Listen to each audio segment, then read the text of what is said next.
কিনে রাখো।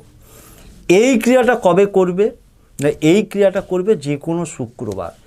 যে কোনো শুক্রবার দিন তুমি যখন দোকান খুলতে যাচ্ছ বা ব্যবসা ক্ষেত্রে যাচ্ছ বা ফ্যাক্টরিতে যাচ্ছ, ওই গোটা পাতি লেবুটাকে তুমি সঙ্গে করে নিয়ে যাও।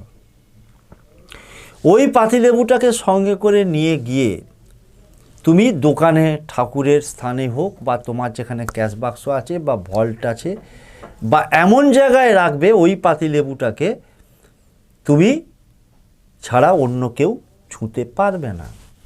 ওই পাতি লেবুটাকে রেখে দিলে শুক্রবার দিন যখন তুমি দোকান বন্ধ করতে যাচ্ছ রাত্রেবেলায়,